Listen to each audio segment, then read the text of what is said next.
আমার সামনে টেবিলের ওপর একটা বিয়ের কার্ড রাখা। কার্ডটা আমি অন্তত 10 বার খুলে আবার বন্ধ করেছি। বরের জায়গায় লেখা রিয়াদ রহমান আর কনের জায়গায় স্নেহা আক্তার। আমি কার্ডটার দিকে তাকিয়ে হেসে ফেললাম। কি আজব না, যে মানুষটাকে ছোটবেলা থেকে স্নেহা আপু বলে ডাকতাম, আজ কয়েক ঘন্টা পর সে মেয়েকেই বিয়ে করতে যাচ্ছে। ঠিক তখনই দরজায় টোকা পড়ল। রিয়াদ, ভেতরে আসবো? গলার শব্দটা চিনতে ভুল হওয়ার প্রশ্নই নেই। আমি দরজা খুলতে দেখি স্নেহা দাঁড়িয়ে আছে, হাতে কফির মগ, মুখে আগের মতোই শান্ত হাসি। নিচে সবাই ব্যস্ত, ভাবলাম তোর সঙ্গে 2 মিনিট কথা বলে যাই। আমি গম্ভীর গলায় বললাম, কিছু বলার থাকলে বলো। সে কফির মগটা টেবিলে রেখে আমার দিকে তাকালো। তুই এখনো আমার উপর রাগ করে আছিস? আমি জানালার দিকে তাকিয়ে বললাম, আমি রাগ খুব সহজে ভুলতে পারি না। সে কয়েক সেকেন্ড চুপ করে থেকে বলল, আজ হয়তো আমার ভালোবাসাটা বুঝতে পারছিস না, কিন্তু একদিন ঠিকই বুঝবি। আর আমি চাইও না সেই একদিনটা আসুক। স্নেহা আর কিছু না বলে রুম থেকে চলে গেল। কি হচ্ছে বুঝতে পারছেন না তো? আসুন বুঝিয়ে বলি। আমি রিয়াদ, এবার অনার্স ফার্স্ট ইয়ারে পড়ছি। আর এতক্ষণ যার সাথে কথা হলো সে আমার বড় চাচার মেয়ে স্নেহা, আমার থেকে 3 বছরের বড়। আর আজকে আমার এবং তার বিয়ে। তবে এই বিয়েতে আমার কোনো মত নেই। আমি ছোটবেলা থেকেই স্নেহা আপুকে বোনের নজরেই দেখে এসেছি, কিন্তু সেই জায়গায় এখন তাকে বউ হিসেবে দেখতে হবে। আমরা একই বাড়িতে থাকি, যৌথ পরিবার। বাবা এবং চাচাদের বন্ডিং বেশ ভালো একে অপরের সাথে। কিছু মাস আগে স্নেহা আপুর বিয়ের জন্য পাত্র দেখা শুরু হয়। একের পর একটা আসতেই থাকে, কিন্তু স্নেহা আপু কিছুতেই রাজি হয় না। তার নাকি ছেলে পছন্দ হয় না। এভাবে করতে করতে একটা সময় সে জানায় সে নাকি আমাকে পছন্দ করে এবং আমাকেই বিয়ে করবে। সবাই শুনে প্রথমে একটু অবাক হলেও পরে খুশি হয়, কারণ বাড়ির মেয়ে বাড়িতেই থাকবে। এসব কথা আমার কানে আসতেই আমি অনেক রাগারাগি করি, কিন্তু কিছুতেই কিছু হয়নি। আব্বু আমাকে বাড়ি এবং সম্পত্তি থেকে বঞ্চিত করবেন এবং আমার খরচ দেওয়া বন্ধ করে দিবেন বলে আমাকে জানান। সবশেষে আমি কোনো উপায় না পেয়ে রাজি হয়ে যাই। সারাদিনের বিয়ের আনুষ্ঠানিকতা শেষ হতে হতে রাত প্রায় 11:30। বন্ধুরা শেষবারের মতো দরজার সামনে দাঁড়িয়ে আমাকে খোঁচা দিয়ে হাসতে হাসতে চলে গেল। আমি বিরক্ত মুখে দরজাটা বন্ধ করলাম। রুমের ভেতর নিস্তব্ধতা। বিছানার এক কোণে লাল বেনারসি পরে মাথা নিচু করে বসে আছে স্নেহা। আজ থেকে সে আমার স্ত্রী, কিন্তু আমার কাছে সে এখনও স্নেহা আপু। আমি শেরওয়ানিটা খুলে সোফার ওপর ছুঁড়ে দিয়ে গম্ভীর গলায় বললাম, শোনো, একটা কথা শুরুতেই পরিষ্কার করে দিচ্ছি। স্নেহা ধীরে ধীরে মাথা তুলল, চোখ দুটো ক্লান্ত, তবুও মুখে হালকা হাসি। এই বিয়েটা আমি নিজের ইচ্ছাই করিনি, তাই আমার কাছ থেকে স্বামী হিসেবে কোনো আশা রেখো না। কথাটা শুনেও তার মুখের হাসিটা মিলিয়ে গেল না, বরং শান্ত গলায় বলল, ঠিক আছে। আমি ভ্রুকুচকে তাকালাম। তুই আমাকে বিয়ে করতে চাসনি জানি, তোর রাগের কারণও জানি। আমি বিরক্ত হয়ে বললাম, তাহলে ভালো, আর কিছু বলার নেই। আমি সোফার দিকে এগোতেই পেছন থেকে সে ডেকে উঠল। রিয়াদ, আমি না ঘুরেই বললাম, কি? একটা অনুরোধ করব? কি অনুরোধ? কয়েক সেকেন্ড চুপ থেকে সে আস্তে বলল, আজকের রাতটাতে অন্তত আমাকে ঘৃণা করে কথা বলিস না। তুই স্বামী হিসেবে না হোক, ছোটবেলার সে রিয়াদ হিসেবেই আমার সঙ্গে 2টা কথা বল। আমি এবার ধীরে ধীরে তার দিকে ফিরলাম। মেয়েটার চোখে পানি চিকচিক করছে, তবুও সে কাঁদছে না। আমি কিছুক্ষণ ওর দিকে তাকিয়ে রইলাম, তারপর ধীরে ধীরে দৃষ্টি সরিয়ে নিলাম। আমার মনে হয় আমাদের আর কথা বাড়ানোর দরকার নেই। স্নেহা মাথা নিচু করে মৃদু হেসে বলল, ঠিক আছে, জোর করব না। সে বিছানার এক কোণে গিয়ে চুপচাপ বসে রইল। আমিও সোফায় বসে মোবাইলটা হাতে নিলাম, অথচ স্ক্রিনে কি আছে সেটাও দেখছিলাম না। ঘরের ভেতর এমন নীরবতা নেমে এলো, যেন দুজন অপরিচিত মানুষ একই ছাদের নিচে বসে আছি। কিছুক্ষণ পর স্নেহা আস্তে করে বলল, একটা প্রশ্ন করব? আমি বিরক্ত গলায় বললাম, আজ এত প্রশ্ন করার শখ হলো কেন? কারণ জানি কাল থেকে হয়তো তুই আমার সঙ্গে আরো কম কথা বলবি। আমি দীর্ঘ শ্বাস ফেললাম। স্নেহা কিছুক্ষণ চুপ থেকে বলল, তুই কি সত্যিই আমাকে এতটা অপছন্দ করিস? আমি এক মুহূর্ত না ভেবে উত্তর দিলাম, হ্যাঁ। কথাটা শুনে ওর মুখের হাসিটা ধীরে ধীরে মিলিয়ে গেল, তবুও নিজেকে সামলে নিয়ে বলল, আচ্ছা, অন্তত সত্যিটা বলেছিস। মিথ্যা বলে কাউকে আশা দিতে শিখিনি। সে মাথা নিচু করে নিজের হাতে চুড়িগুলো নিয়ে নাড়াচাড়া করতে লাগলো। টুংটাং শব্দে পুরো ঘরটা ভরে গেল। কিছুক্ষণ পরে খুব আস্তে গলায় বলল, জানিস, আজকের দিনটার জন্য আমি অনেক বছর অপেক্ষা করেছি। আমি ভ্রুকুচকে তাকালাম। স্নেহা আবার বলল, কিন্তু আমি কখনো ভাবিনি তোর চোখে নিজের জন্য এত ঘৃণা দেখব। আমি কোনো উত্তর দিলাম না, কারণ উত্তর দেওয়ার মতো কিছু ছিল না। আমার কাছে সে এখনও আমার চাচাতো বোন, যার সঙ্গে ছোটবেলায় ঝগড়া করেছি, ঈদে একসঙ্গে ঘুরেছি, একই উঠানে খেলেছি। হঠাৎ করে তাকে স্ত্রী হিসেবে মেনে নেওয়া আমার পক্ষে সম্ভব ছিল না। স্নেহা ধীরে ধীরে উঠে দাঁড়িয়ে বলল, অনেক রাত হয়েছে, তুই সোফায় ঘুমাবি নাকি বিছানায়? আমি গম্ভীর গলায় বললাম, আমি সোফাতেই ঠিক আছি। সে মাথা নেড়ে শুধু বলল, ঠিক আছে। এরপর আলমারি থেকে একটা পাতলা কম্বল বের করে আমার দিকে এগিয়ে দিল। আমি অবাক হয়ে বললাম, এটা কেন? এসি চলবে, রাতের দিকে ঠান্ডা লাগতে পারে। আমি কম্বলটা হাতে নিলেও মুখে কোনো ধন্যবাদ দিলাম না। সে লাইট নিভিয়ে শুধু নাইট ল্যাম্পটা জ্বালিয়ে বিছানার একপাশে শুয়ে পড়ল, আর আমি সোফায় শুয়ে ছাদের দিকে তাকিয়ে রইলাম। বিয়ের প্রথম রাত, কিন্তু এই ঘরে স্বামী স্ত্রীর কোনো গল্প শুরু হলো না। শুরু হলো দুজন মানুষের মাঝে অদৃশ্য দূরত্বের গল্প। সকালে ঘুম ভাঙল মোবাইলের অ্যালার্মে না, দরজায় একের পর এক নক করার শব্দে। ধরফর করে উঠে বসতেই বাইরে থেকে আম্মুর গলা ভেসে এলো, রিয়াদ, আর কত ঘুমাবি? সকাল 10টা বাজে, সবাই নিচে অপেক্ষা করছে। আমি বিরক্ত হয়ে চোখ কসলাতে কসলাতে বললাম, আসছি। তাড়াতাড়ি আয়, নতুন বউকে নিয়ে সকালে নাস্তা করব। নতুন বউ কথাটা শুনেই মেজাজটা আরও খারাপ হয়ে গেল। মাথা ঘুরিয়ে বিছানার দিকে তাকালাম। স্নেহা আগেই উঠে গেছে। ওয়াশরুমের দিকে তাকাতে দেখলাম ভেতর থেকে লাগানো, তার মানে ও ভেতরে। গত রাতের কথা হঠাৎ করেই মনে পড়ে গেল। আমি একটা দীর্ঘ শ্বাস ফেলে বসে রইলাম। স্নেহা ওয়াশরুম থেকে বের হলো। এবার তার পরনে লাল বেনারসি নেই, হালকা বেগুনি রঙের একটা শাড়ি, মুখে কোনো সাজও নেই। আমাকে দেখেই স্বাভাবিক গলায় বলল, নিচে যাবে? সবাই হয়তো অপেক্ষা করছে। আমি কোনো উত্তর না দিয়ে পাশ কাটিয়ে ওয়াশরুমে চলে গেলাম। ফ্রেশ হয়ে ওয়াশরুম থেকে বের হতে প্রায় 15 মিনিট লেগে গেল। বেরেই দেখি স্নেহা রুমটা গুছিয়ে ফেলেছে। বিছানার চাদর ঠিক করা, সোফার ওপর ছড়িয়ে রাখা আমার শেরওয়ানিটাও সুন্দর করে ভাঁজ করে রেখেছে। ড্রেসিং টেবিলের ওপর এলোমেলো পড়ে থাকা জিনিসগুলো গুছিয়ে দিয়েছে। আমি একবার চারপাশে তাকিয়ে আবার মুখ ফিরিয়ে নিলাম। কোনো কথা না বলে আলমারি খুলে একটা টি শার্ট আর ট্রাউজার বের করে পরে নিলাম। স্নেহা চুপচাপ দাঁড়িয়েছিল, হয়তো কিছু বলতে চেয়েছিল, কিন্তু আমার মুখ দেখে আর সাহস পেল না। আমি দরজা খুলে রুম থেকে বেরিয়ে নিচে নেমে গেলাম। ডাইনিং টেবিলে তখন প্রায় সবাই বসে। বড় চাচা খবরের কাগজ পড়ছেন, আব্বু মোবাইলে কারোর সঙ্গে কথা বলছেন। এর মধ্যে স্নেহাও নিচে নেমে এলো। আম্মু তাকে দেখে বললেন, আয় মা, এখানে বস। স্নেহা এসে আমার পাশের চেয়ারটাতেই বসল। আমি অস্বস্তি নিয়ে একটু সরে বসলাম। আম্মু সেটা লক্ষ্য করলেও কিছু বললেন না। নাস্তা পরিবেশন করতে করতে বললেন, স্নেহা, রিয়াদের প্লেটে পরোটা দে।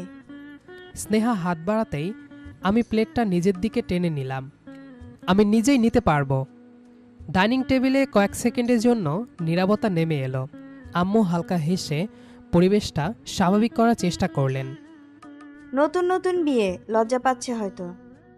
কথাটা শুনে সবাই একটু হেসে উঠল, শুধু আমি আর স্নেহা হাসলাম না। নাস্তা শেষ করেই আমি উঠে যাচ্ছিলাম, ঠিক তখনই আম্মু ডাকলেন।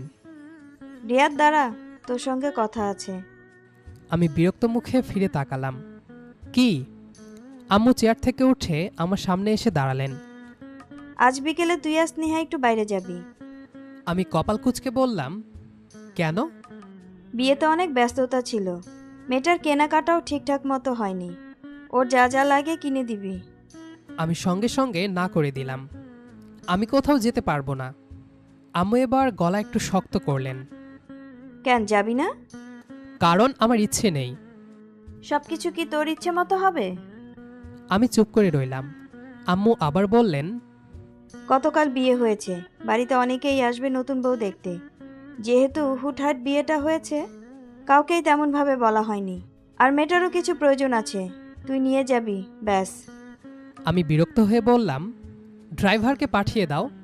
না, স্বামী থাকতে ড্রাইভার নিয়ে যাবে কেন? আমি ঠোঁট কামড়ে রইলাম। আব্বু এতক্ষণ চুপচাপ শুনছিলেন। তিনি খবরের কাগজটা ভাঁজ করে টেবিলে রেখে শান্ত গলায় বললেন, তোর আম্মু যখন বলেছে তখন যাবি। কিন্তু আব্বু। তিনি আমার কথা শেষ করতে দিলেন না। কোনো কিন্তু না, আমাকে রাগাতে বাধ্য করো না। আমি বুঝে গেলাম আর তর্ক করে লাভ নেই। রাগ চেপে শুধু বললাম, ঠিক আছে। কথাটা বলেই সোজা নিজের রুমে চলে এলাম। পেছনে একবার তাকিয়ে দেখলাম স্নেহা এখনও ডাইনিং টেবিলের পাশে দাঁড়িয়ে আছে। আমাদের কথোপকথনের পুরোটা সময় সে একটা কথাও বলেনি, শুধু মাথা নিচু করে দাঁড়িয়েছিল। রুমে ঢুকেই দরজাটা একটু জোরে বন্ধ করে দিলাম। রাগটা এখনও মাথা থেকে নামেনি। বিছানার কিনারায় বসে দুহাতে চুলগুলো এলোমেলো করে একটা দীর্ঘশ্বাস ফেললাম। এমন সময় দরজায় হালকা টোকা পড়ল। আমি ভেবেছিলাম আম্মু আবার এসেছে।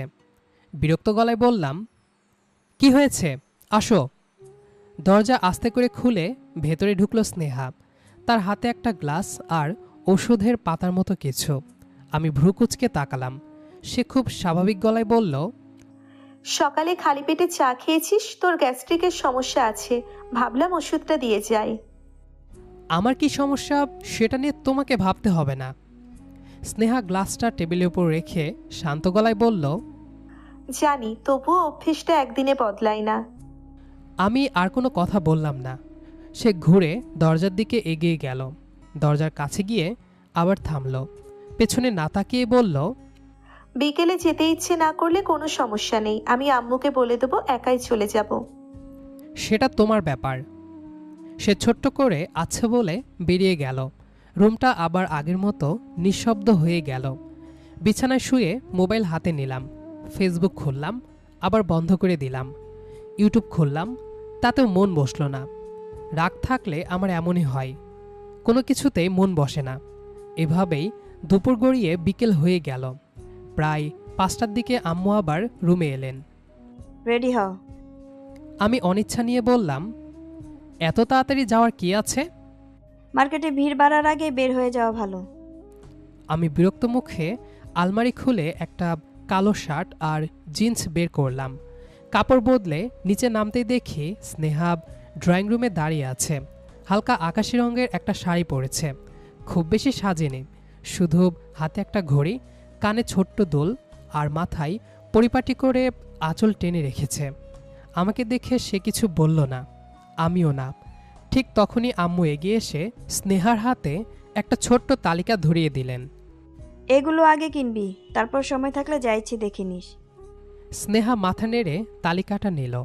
আম্মু এবার আমার দিকে তাকিয়ে বললেন, আর শোন, ও যেন কিছু কিনতে গিয়ে দাম দেখে রেখে না দেয়। যা প্রয়োজন হয় কিনে দিবি। আমি বিরক্ত গলায় বললাম, হুম। আম্মু কড়া চোখে তাকালেন। শুধু হুম বললে হবে না, মেয়েটাকে একা ফেলে কোথাও চলে যাস না। আমি কোনো উত্তর দিলাম না। গাড়ি চাবিটা হাতে নিয়ে বাইরে বেরিয়ে এলাম। কিছুক্ষণ পর স্নেহাও ধীরে ধীরে এসে আমার পাশে দাঁড়ালো। দুজনের মাঝখানে হাতখানেক দূরত্ব, কেউ কারো দিকে তাকাচ্ছি না। আমি পকেট থেকে গাড়ি চাবিটা বের করে রিমোটে চাপ দিতেই সামনের সাদা গাড়িটার লাইট একবার জ্বলে উঠল। আমি কোনো কথা না বলে ড্রাইভিং সিটে গিয়ে বসলাম। কয়েক সেকেন্ড পর স্নেহা এসে আস্তে করে পাশের দরজা খুলে বসে পড়ল। সে দরজাটা খুলে সাবধানে বন্ধ করল, যেন সামান্য শব্দ না হয়। আমি ইঞ্জিন স্টার্ট দিলাম। গাড়ি ধীরে ধীরে বাড়ির গেট পেরিয়ে মূল রাস্তায় উঠে এলো। পুরো রাস্তা জুড়ে আমাদের দুজনের মধ্যে কোনো কথা হলো না, শুধু এফএম রেডিওতে আস্তে আস্তে একটা পুরনো গান বাজছিল। কয়েক মিনিট পর বিরক্ত হয়ে সেটাও বন্ধ করে দিলাম। নীরবতাটাই যেন আমার কাছে বেশি স্বস্তি লাগছিল। স্নেহা জানালার বাইরে তাকিয়েছিল। রাস্তার দুই পাশের দোকান, মানুষের ভিড়, সিগন্যালে দাঁড়িয়ে থাকা গাড়ি, সব কিছুই ও মন দিয়ে দেখছিল। হয়তো কথা বলতে চেয়েছিল, কিন্তু আমার মুখের দিকে একবার তাকিয়ে সে ইচ্ছাটা বদলে ফেলল। প্রায় ২০ মিনিট পর আমরা শহরের সবচেয়ে বড় শপিং মলের সামনে এসে পৌঁছালাম। গাড়ি পার্ক করে নেমে পড়লাম। স্নেহাও ধীরে ধীরে নেমে আমার কয়েক কদম পেছনে হাঁটতে লাগলো।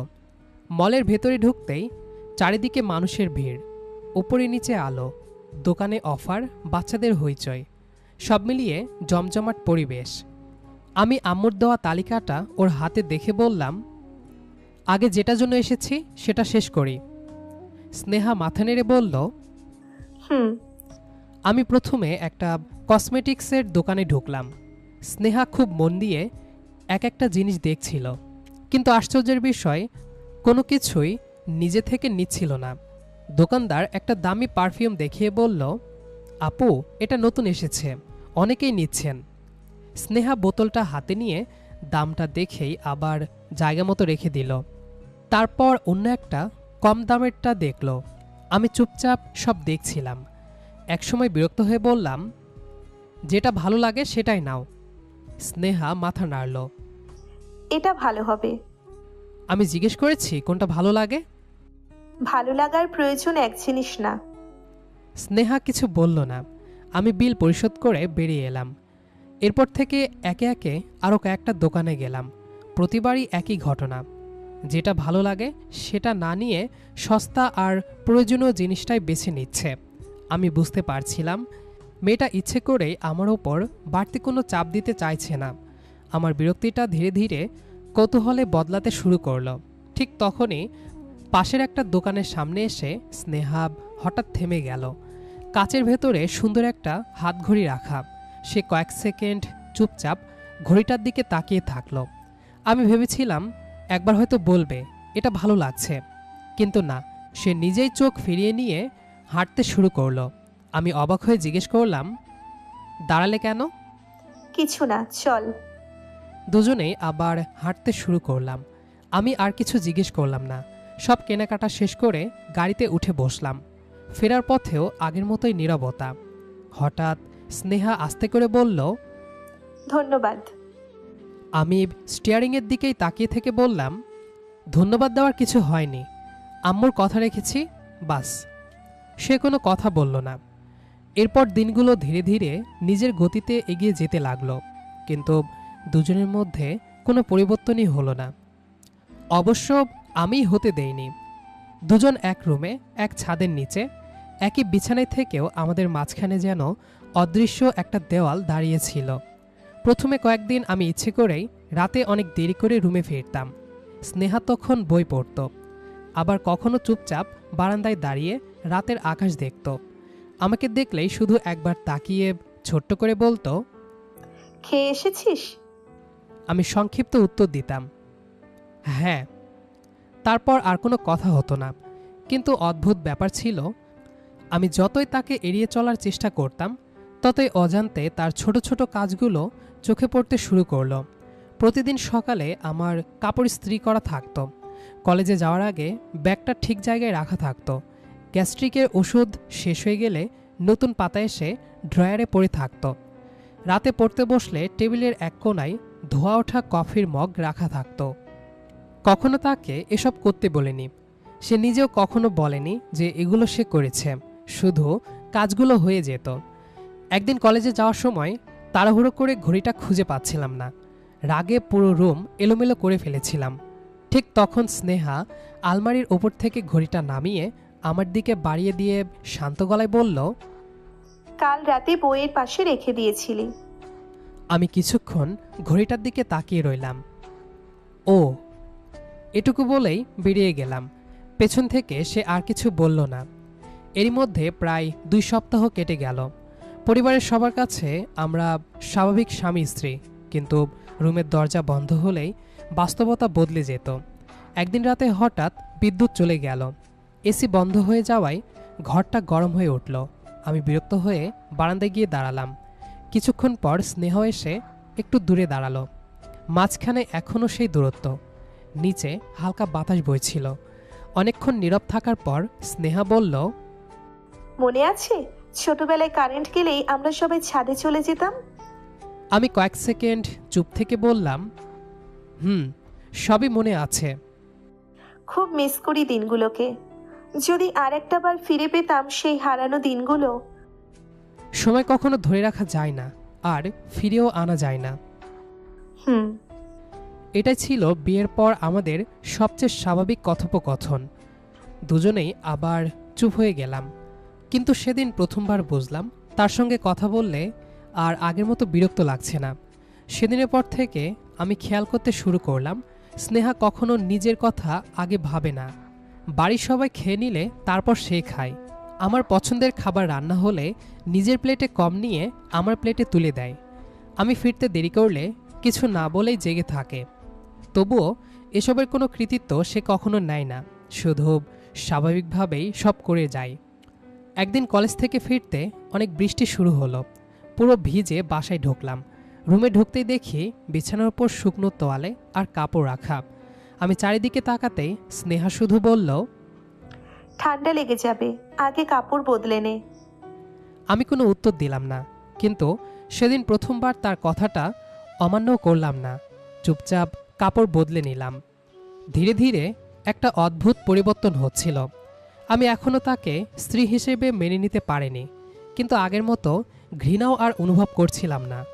বরং কখনো কখনো অজান্তেই তার দিকে তাকিয়ে থাকতাম। সে যখন চুল মুছতে মুছতে বারান্দায় দাঁড়াতো, রান্নাঘরে হাসি মুখে আম্মুর সঙ্গে গল্প করত, অথবা বই পড়তে পড়তে কপালের সামনে নেমে আসা চুলগুলো কানের পাশে সরিয়ে দিত, তখন কয়েক সেকেন্ডের জন্য বুকের ভেতর অদ্ভুত একটা অনুভূতি হতো। মনে হতো হাত বাড়িয়ে তাকে কাছে টেনে নিই। তারপরেই পরের মুহূর্তে নিজের মাথার ভেতর আরেকটা কণ্ঠস্বর বলে উঠত, না, এটা ঠিক না। আমি সঙ্গে সঙ্গে চোখ ফিরিয়ে নিতাম, নিজেকে কঠিন করে ফেলতাম। স্নেহা হয়তো আমার এই ভেতরের লড়াইটা বুঝতে পারত, কারণ এখন আর সে আগের মতো কথা বলার চেষ্টা করতো না, জোর করে হাসতো না, কোনো অভিযোগও করতো না। শুধু দূর থেকে নিঃশব্দে আমার জীবনের সঙ্গে নিজেকে মানিয়ে নিচ্ছিল। একটা সময় খেয়াল করলাম আমি আর আগের মতো স্নেহাকে এড়িয়ে চলছি না। কখন যে সেটা শুরু হয়েছিল ঠিক বলতে পারবো না। একদিন সকালে কলেজে যাওয়ার সময় জুতোর ফিতা বাঁধতে বাঁধতে বললাম, আমার নীল ফাইলটা কোথায়? প্রশ্নটা করার পর নিজেই অবাক হলাম। আগে কখনো ওকে কিছু জিজ্ঞেস করিনি। স্নেহা রান্নাঘর থেকে বেরিয়ে এসে বলল, টেবিলের ডান পাশে রেখেছি। আমি গিয়ে দেখলাম সত্যিই ওখানেই রাখা। ফাইলটা হাতে নিয়ে কয়েক সেকেন্ড দাঁড়িয়ে রইলাম। ধন্যবাদ। কথাটা শুনে স্নেহা একটু থমকে গেল। মনে হলো এতদিন পরে আমার মুখে এই একটা শব্দ শোনার জন্যও সে প্রস্তুত ছিল না। তারপর ধীরে ধীরে মুখে ছোট্ট একটা হাসি ফুটল। সেদিন কলেজ থেকে ফিরতে একটু দেরি হয়ে গেল। বাড়িতে ঢুকে দেখলাম টেবিলের উপর খাবার ঢাকা দেওয়া। আম্মুকে জিজ্ঞেস করতেই তিনি হেসে বললেন, সবাই অনেক আগেই খেয়ে নিয়েছে, শুধু স্নেহা বলল রিয়াদ না আসা পর্যন্ত খাবো না। আমি ডাইনিংয়ের দিকে তাকালাম। স্নেহা চুপচাপ বসেছিল। আমাকে দেখে শুধু বলল, হাত মুখ ধুয়ে আয়, খাবার গরম করে দিচ্ছি। আমি প্রথমবার ওকে থামালাম। লাগবে না, এভাবেই খাওয়া যাবে। সে অবাক হয়ে আমার দিকে তাকালো। সেদিন আমরা প্রথমবার পাশাপাশি বসে শান্তভাবে খাবার খেলাম। খুব বেশি কথা হয়নি, তবুও নীরবতাটা আর অস্বস্তিকর লাগছিল না। রাতে বারান্দায় দাঁড়িয়েছিলাম, আকাশে আধখানা চাঁদ। পেছন থেকে স্নেহা এসে দাঁড়ালো। আগের মতো দূরে নয়। সে আস্তে করে বলল, আজকাল তুই অনেক বদলে গেছিস। আমি হালকা হেসে বললাম, হয়তো। কিছুক্ষণ নীরব থেকে বললাম, একটা কথা জিজ্ঞেস করি? কর। আমি তোমাকে এত কষ্ট দিয়েছি, তুমি কি আমার ওপর রেগে আছো? অবশ্য থাকারই কথা। স্নেহা অনেকক্ষণ চুপ থেকে বলল, যাকে ভালোবাসা যায় তার উপর রাগ করা যায়, কিন্তু সেই রাগ বেশিক্ষণ ধরে রাখা যায় না। আমি ধীরে ধীরে ওর দিকে তাকালাম। চোখ দুটো আগের মতোই শান্ত, কিন্তু আজ সেই শান্ত চোখের ভেতর অনেক দিনের অপেক্ষা লুকিয়েছিল। আমি খুব নিচু গলায় বললাম, আমিও চেষ্টা করছি। স্নেহা বুঝতে না পেরে বলল, কি চেষ্টা? আমি দীর্ঘ শ্বাস ফেলে বললাম, তোমাকে নতুন করে দেখার চেষ্টা। কথাটা শুনে সে কিছু বলল না, শুধু মাথা নিচু করে হাসল। সে হাসিটা আগে যে কোনো হাসির চেয়ে অনেক বেশি সুন্দর লাগছিল। দিনগুলো আরও একটু বদলে গেল। এখন কলেজে বের হওয়ার আগে আমি নিজেই বলতাম, আমি যাচ্ছি। সে দরজা পর্যন্ত এগিয়ে এসে বলতো, সাবধানে যাস। ফিরে আসার সময় জিজ্ঞেস করত, খুব ক্লান্ত? আমি মাথা নেড়ে বলতাম, হুম। সে হাসি মুখে এক কাপ কফি এগিয়ে দিত। এখন আর সেই কফি ফিরিয়ে দিতাম না। বিকেলে ছাদে দাঁড়িয়ে আছি, হালকা বাতাস বইছে। স্নেহাও পাশে এসে দাঁড়ালো। আমি কিছুক্ষণ আকাশের দিকে তাকিয়ে থেকে বললাম, একটা কথা বলবো? হুম। এতদিন ধরে আমি শুধু নিজের দিকটাই ভেবেছি, তোমার জায়গা থেকে কখনো কিছু ভাবিনি। তুমি তো চাইলে আমার ওপর রাগ করতে পারতে, অভিমান করতে পারতে, কিন্তু তুমি তা কিছুই করনি। উল্টো আমার পাশে থেকেছ, আমার সব রাগ, সব অবহেলা চুপচাপ সহ্য করেছ। স্নেহার চোখ ভিজে উঠল। সে খুব আস্তে করে বলল, কারণ আমি বিশ্বাস করি একদিন না একদিন তুই বুঝবি। আমি ধীরে ধীরে তার সামনে গিয়ে দাঁড়ালাম। প্রথমবার কোনো দ্বিধা ছাড়াই তার দুই হাত নিজের হাতে নিলাম। সে বিস্ময়ে আমার দিকে তাকিয়ে রইল। আমি শান্ত গলায় বললাম, একটু দেরি হয়ে গেছে, কিন্তু আজ বুঝতে পেরেছি তুমি শুধু আমার দায়িত্ব না, আমার শান্তি, আমার সবচেয়ে আপন মানুষ। আর আজ থেকে আমি সত্যি সত্যি তোমাকে আমার স্ত্রী হিসেবে গ্রহণ করলাম। কথাটা শেষ হতেই স্নেহার চোখ বেয়ে নীরবে জল গড়িয়ে পড়ল। আমি আলতো করে সে জল মুছে দিলাম। তারপর খুব স্বাভাবিকভাবে তাকে নিজের কাছে টেনে নিলাম। সে কোনো বাধা দিল না, বরং ধীরে ধীরে মাথাটা আমার কাঁধে রেখে ফিসফিস করে বলল, এতদিন এই মুহূর্তটার জন্যেই অপেক্ষা করেছি। আমি মৃদু হেসে বললাম, আর অপেক্ষা করতে হবে না। আজ থেকে সব অভিমান শেষ। আজ থেকে আমরা নতুন করে শুরু করব। সে মাথা তুলে আমার দিকে তাকালো, চোখে লাজুক হাসি। আমি আলতো করে তার কপালে একটি স্নেহভরা চুমু এঁকে দিলাম। তারপর ওকে কিছু বুঝতে না দিয়েই হুট করে ওর ঠোঁটের সাথে নিজের ঠোঁট মিশিয়ে দিলাম। শক্ত করে জড়িয়ে ধরলাম আরও। স্নেহার নড়তে পারছে না। কিছুক্ষণ পর সে আমার সাথে রোমান্স করতে লাগলো। ঠোঁট ছেড়ে দিয়ে এবার ঘাড়ে, গলায় কিস দিতে শুরু করলাম। স্নেহা লজ্জায় আমার বুকে মুখ লুকালো। কি শুরু করেছিস? এখানে সব সেরে ফেলবি নাকি? তাহলে রুমে চলো। স্নেহা লজ্জায় মাথা নিচু করে মুচকি হাসল। আমার হাতটা শক্ত করে ধরে ধীরে ধীরে রুমের দিকে হাঁটতে লাগলো। এতদিনের দূরত্ব যেন প্রতিটা পদক্ষেপের সঙ্গে একটু একটু করে কমে যাচ্ছিল। রুমে ঢুকে আমি আস্তে করে দরজাটা বন্ধ করলাম। ঘুরে তাকাতেই দেখি স্নেহা মাথা নিচু করে দাঁড়িয়ে আছে। আমি ধীরে ধীরে তার সামনে গিয়ে দাঁড়ালাম। ভয় লাগছে? ভয় না, বিশ্বাসই হচ্ছে না। এতদিন যেটার জন্য অপেক্ষা করেছি আজ সেটা সত্যি হয়ে গেছে। আমি আলতো করে তার দুই হাত নিজের হাতে নিলাম। আমি অনেক দেরি করে ফেলেছি, তাই না? দেরি হয়েছে, কিন্তু আসতে তো পেরেছিস। আমার জন্য সেটাই যথেষ্ট। আমি ওর কপালে আবারও একটা স্নেহভরা চুমু দিলাম। আজ একটা কথা দিচ্ছি, আর কখনো তোমাকে একা অনুভব করতে দেব না। তোমার চোখে আর কোনোদিন আমার জন্য কষ্টের জল আসতে দেব না। স্নেহার চোখ ভিজে উঠল।